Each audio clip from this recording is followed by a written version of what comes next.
আসসালামু আলাইকুম, স্বাগতম জানাচ্ছি নতুন সংবাদে। আমি মোহাম্মদ কিবরিয়া। এই মুহূর্তে জানিয়ে দিব আমাদের হাতে থাকা সর্বশেষ আপডেট। শুরুতেই থাকছে আজকের প্রধান সংবাদ শিরোনাম, পরে বিস্তারিত। পরমাণু বোমা প্রকাশ করল ইরান। ইরানের কাছে আত্মসমর্পণ করল মার্কিন যুক্তরাষ্ট্র। ইরানকে ধন্যবাদ জানালেন মার্কিন প্রেসিডেন্ট ডোনাল্ড ট্রাম্প। রোহিঙ্গাদের বিরুদ্ধে গণহত্যার অভিযোগ অস্বীকার করল মিয়ানমার। এতক্ষণ শুনছিলেন সংবাদ শিরোনাম। যারা এখনও পর্যন্ত আমাদের চ্যানেলটি সাবস্ক্রাইব করেননি, সব আপডেট সবার আগে পেতে সাবস্ক্রাইব করে ভিডিওটি লাইক দিয়ে আমাদের সাথেই থাকুন।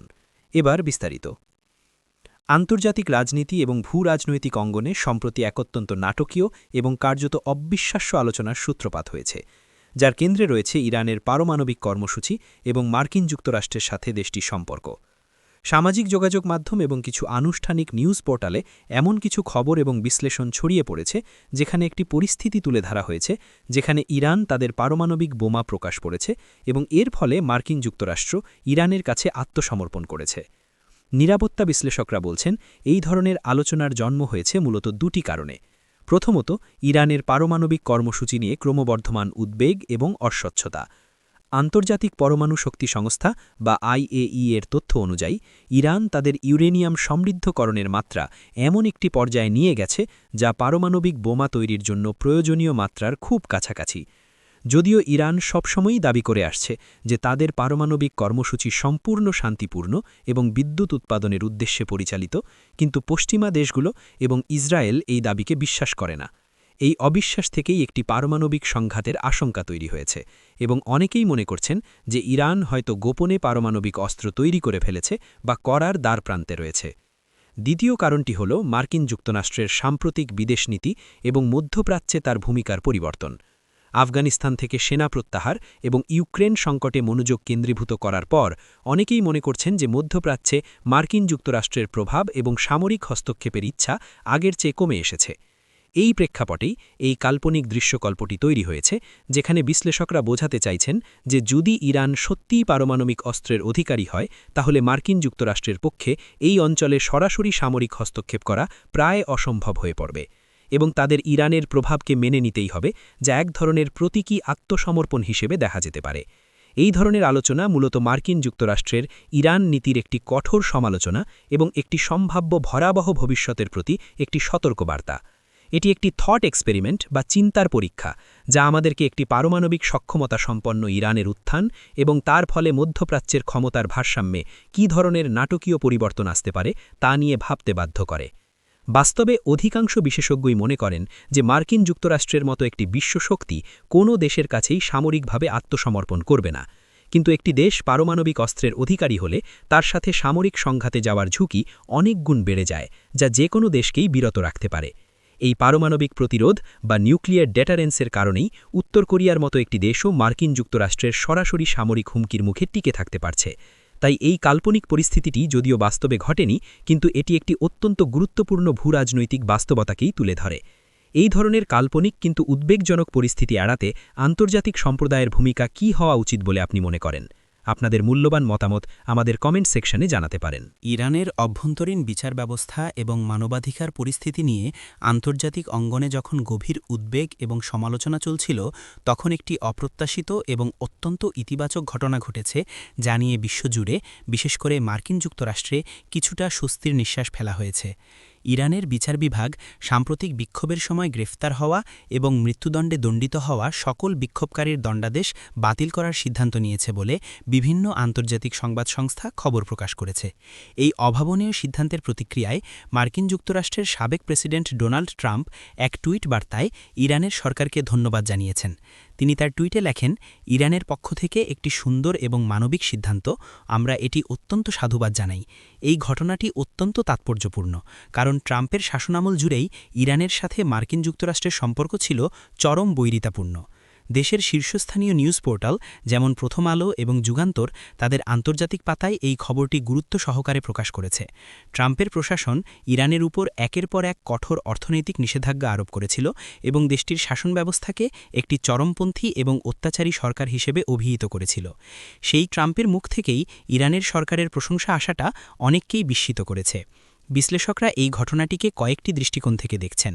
প্রথমত, ইরানের এই সিদ্ধান্তটি মূলত একটি অভ্যন্তরীণ এবং আন্তর্জাতিক চাপ প্রশমনের কৌশল হতে পারে।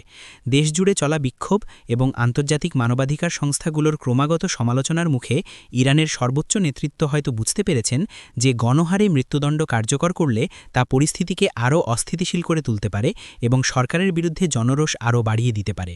তাই একটি নমনীয় এবং মানবিক মুখ প্রদর্শনের মাধ্যমে তারা পরিস্থিতিকে শান্ত করার চেষ্টা করছে। দ্বিতীয়ত, ডোনাল্ড ট্রাম্পের এই ধন্যবাদ জ্ঞাপনকেও একটি রাজনৈতিক এবং কূটনৈতিক চাল হিসেবে দেখা হচ্ছে। তিনি হয়তো ইরানের বর্তমান নেতৃত্বের সাথে একটি পরোক্ষ যোগাযোগ চ্যানেল খোলার চেষ্টা করছেন বা দেখাতে চাইছেন যে তিনি কঠোরতার পাশাপাশি আলোচনার দরজাও খোলা রাখতে পারেন। এটি তার আসন্ন নির্বাচনী প্রচারণায় নিজেকে একজন অভিজ্ঞ এবং কার্যকর বিশ্বনেতা হিসেবে প্রমাণ করার একটি প্রয়াসও হতে পারে। তৃতীয়ত, এই ঘটনাটি প্রমাণ করে যে আন্তর্জাতিক সম্পর্ক শুধুমাত্র শত্রুতা বা মিত্রতার সাদাকালো সমীকরণে চলে না।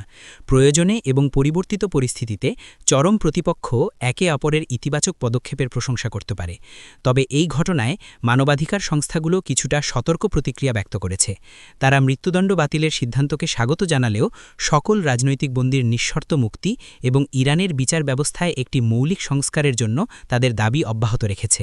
তারা বলছে, মৃত্যুদণ্ড বাতিল করাটা একটি ভালো প্রথম পদক্ষেপ, কিন্তু এটিই যথেষ্ট নয়।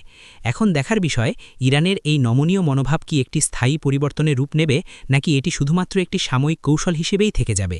এই ধরনের একটি ইতিবাচক পরিবর্তনকে কিভাবে আরও এগিয়ে নিয়ে যাওয়া যায়, এই বিষয়ে আপনার মতামত কি? আন্তর্জাতিক বিচার আদালতে, যা বিশ্বের সর্বোচ্চ আদালত হিসেবে পরিচিত, রোহিঙ্গা জনগোষ্ঠীর বিরুদ্ধে মিয়ানমারের সামরিক বাহিনীর চালানো নৃশংসতার অভিযোগে দায়ের করা গণহত্যার মামলায় মিয়ানমার তার বিরুদ্ধে আনিত সকল অভিযোগ অস্বীকার করেছে। মিয়ানমারের পক্ষ থেকে নিযুক্ত আইন প্রতিনিধিরা আদালতের কাছে দাবি করেছেন যে ২০১৭ সালে রাখাইন রাজ্যে যা ঘটেছে তা ছিল একটি অভ্যন্তরীণ সশস্ত্র সংঘাত এবং সন্ত্রাসবাদ বিরোধী অভিযান। কোনোভাবেই এটি গণহত্যা ছিল না। এই বক্তব্যটি বিশ্বজুড়ে, বিশেষ করে বাংলাদেশ এবং রোহিঙ্গা সম্প্রদায়ের মধ্যে তীব্র হতাশা এবং ক্ষোভের জন্ম দিয়েছে। এই মামলাটি দায়ের করেছিল আফ্রিকার দেশ Gambia, organisation of Islamic cooperation বা ওআইসির পক্ষ থেকে। তাদের অভিযোগে বলা হয়েছে, মিয়ানমারের সামরিক বাহিনী, যার তাটমাদো নামে পরিচিত, রাখাইন রাজ্যের রোহিঙ্গা মুসলিমদের উপর একটি পরিকল্পিত এবং ব্যাপক ভিত্তিক গণহত্যা চালিয়েছে, যার ফলে হাজার হাজার মানুষ নিহত হয়েছেন এবং প্রায় ৭.৫ লক্ষেরও বেশি রোহিঙ্গা প্রাণ বাঁচাতে পালিয়ে এসে বাংলাদেশে আশ্রয় নিতে বাধ্য হয়েছেন। গাম্বিয়ার আইনজীবীরা তাদের যুক্তিতে জাতিসংঘের ফ্যাক্ট ফাইন্ডিং মিশনের প্রতিবেদন, স্যাটেলাইট ইমেজ এবং প্রাণে বেঁচে যাওয়া রোহিঙ্গাদের ভয়াবহ সাক্ষ্য আদালতে উপস্থাপন করেছেন। তারা দেখিয়েছেন কিভাবে মিয়ানমারের সেনারা রোহিঙ্গা গ্রামগুলো জ্বালিয়ে দিয়েছে, নির্বিচারে গুলি করে মানুষ হত্যা করেছে এবং নারী ও শিশুদের উপর অবর্ণনীয় নির্যাতন চালিয়েছে। এই সমস্ত কর্মকাণ্ড গণহত্যার অপরাধের আন্তর্জাতিক সংজ্ঞার অধীনে পড়ে বলে তারা দাবি করেছেন। এর প্রতিক্রিয়ায় মিয়ানমারের আইনজীবীরা যুক্তি দেখান যে আরাকান রোহিঙ্গা স্যালভেশন আর্মি নামক একটি সশস্ত্র গোষ্ঠীর পুলিশ চৌকিতে হামলার প্রতিক্রিয়ায় সেনাবাহিনী একটি বৈধ অভিযান পরিচালনা করেছিল। তারা স্বীকার করেন যে এই অভিযানের সময় হয়তো কিছু অতিরিক্ত বল প্রয়োগ বা যুদ্ধাপরাধের ঘটনা ঘটে থাকতে পারে এবং এর জন্য তারা তাদের নিজস্ব সামরিক আদালতে কিছু সৈন্যের বিচারও করেছেন। কিন্তু তারা জোর দিয়ে বলেন যে রোহিঙ্গা জনগোষ্ঠীকে সম্পূর্ণরূপে বা আংশিকভাবে ধ্বংস করে দেওয়ার কোনো উদ্দেশ্য বা জেনোসাইডাল ইন্টেন্ট তাদের ছিল না, যা গণহত্যার অপরাধ প্রমাণের জন্য একটি অপরিহার্য শর্ত। তারা এই পুরো মামলাটিকে একটি অসম্পূর্ণ এবং একপেশে চিত্রায়ন বলে অভিহিত করেছেন। মানবাধিকার সংস্থাগুলো মিয়ানমারের এই অস্বীকারকে একটি পণ্যবন্য মিথ্যাচার এবং ন্যায় বিচারের সাথে প্রতারণা হিসাবে দেখছে। তারা বলছে, মিয়ানমার মূলত আন্তর্জাতিক সম্প্রদায়ের চোখে ধুলো দেওয়ার চেষ্টা করছে এবং তাদের অপরাধকে ঢাকার জন্য একটি আইনি আবরণ তৈরি করতে চাইছে। এই মামলার শুনানি এবং চূড়ান্ত রায় হতে হয়তো বেশ কয়েক বছর সময় লাগবে, কিন্তু এই মামলাটি ইতিমধ্যেই একটি ঐতিহাসিক গুরুত্ব অর্জন করেছে, কারণ এর মাধ্যমে প্রথমবারের মতো রোহিঙ্গা জনগোষ্ঠীর উপর চালানো নৃশংসতাকে বিশ্বের সর্বোচ্চ আদালতে গণহত্যার অভিযোগ হিসাবে তুলে ধরা হয়েছে এবং মিয়ানমারকে তার কর্মকাণ্ডের জন্য জবাবদিহি করার একটি প্রক্রিয়া শুরু হয়েছে। এখন পুরো বিশ্ব তাকিয়ে আছে আন্তর্জাতিক বিচার আদালতের দিকে। তাদের রায় নির্ধারণ করে দেবে রোহিঙ্গারা কি তাদের উপর চালানো ভয়াবহ অন্যায়ের কোনো আন্তর্জাতিক বিচার পাবে, নাকি এই অপরাধের হোতারা দায় মুক্তি পেয়ে যাবে। এই ধরনের একটি জটিল আন্তর্জাতিক আইন প্রক্রিয়ার ফলাফল কি হতে পারে বলে আপনারা মনে করেন? দর্শক, এই ছিল আমাদের আজকের বিস্তারিত আয়োজন। প্রতিটি খবরই আন্তর্জাতিক অঙ্গনের চলমান পরিস্থিতিতে অত্যন্ত গুরুত্বপূর্ণ এবং আমরা চেষ্টা করেছি প্রতিটি বিষয়ের গভীরে গিয়ে একটি নিরপেক্ষ এবং বস্তুনিষ্ঠ চিত্র আপনাদের সামনে তুলে ধরতে। আপনাদের মূল্যবান সময় দিয়ে আমাদের সঙ্গে থাকার জন্য অসংখ্য ধন্যবাদ। যদি আমাদের এই পরিবেশনা আপনাদের ভালো লেগে থাকে এবং তথ্যবহুল মনে হয়, তাহলে অবশ্যই ভিডিওটিতে একটি লাইক দেবেন।